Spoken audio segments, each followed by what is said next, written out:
پہاڑوں کے پیچھے ایک ایسی وادی تھی جہاں کبھی کوئی انسان نہیں گیا تھا۔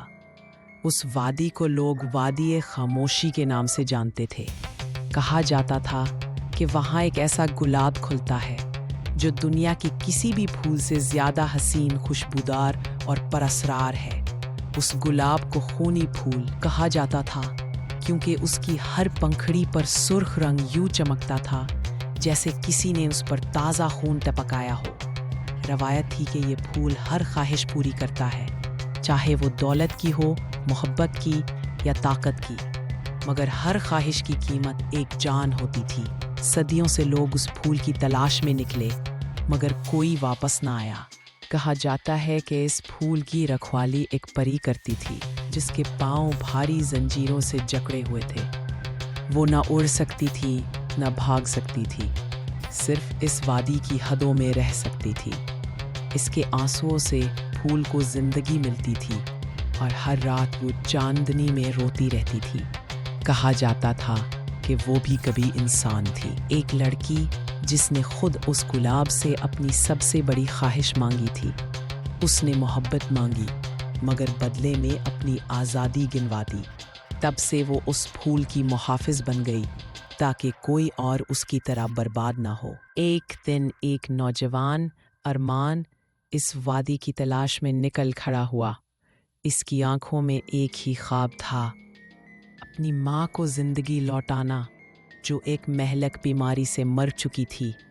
اس نے کئی کتابوں میں خونی پھول کا ذکر پڑھا تھا اور یقین تھا کہ اگر وہ اسے پالے تو ماں واپس آ سکتی ہے۔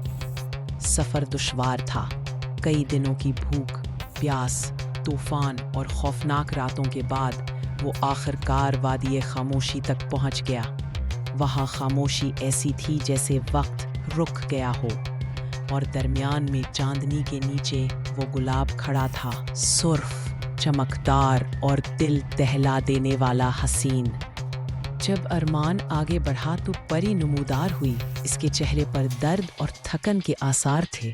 اس نے کہا، واپس چلے جاؤ انسان، یہ پھول تمہیں تمہاری خواہش تو دے گا مگر تم سے کسی کی جان مانگے گا اور وہ فیصلہ تمہارے بس میں نہیں ہوگا۔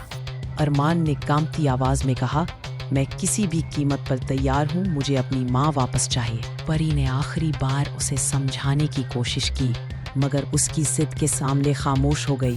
جیسے ہی ارمان نے پھول کو چھوا، زمین لرزنے لگی، ہوا کا رنگ سرخ ہو گیا اور پری کے آنسو بہنے لگے۔ پھول نے اپنی چمک بکھیر دی اور اگلے ہی لمحے ارمان کی سانس رک گئی۔ جب صبح ہوئی تو وادی میں ایک نیا گلاب کھل چکا تھا، وہی خونی پھول، مگر اس کی تازہ سرخی ارمان کے خون سے جنم لے چکی تھی۔ پری خاموش کھڑی تھی، زنجیریں جھنکار رہی تھیں۔ اس نے آسمان کی طرف دیکھا اور آہستہ سے کہا، ایک اور خواہش پوری ہوئی، ایک اور جان گئی۔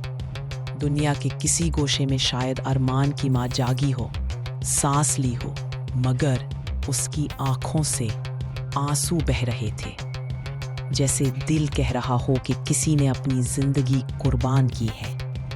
وادی خاموش رہی مگر اس کے درمیان وہ خونی پھول ہمیشہ کے لیے کھلا رہا، اپنی سرخی میں انسانوں کی خواہشوں اور قربانیوں کی کہانی سناتا ہوا۔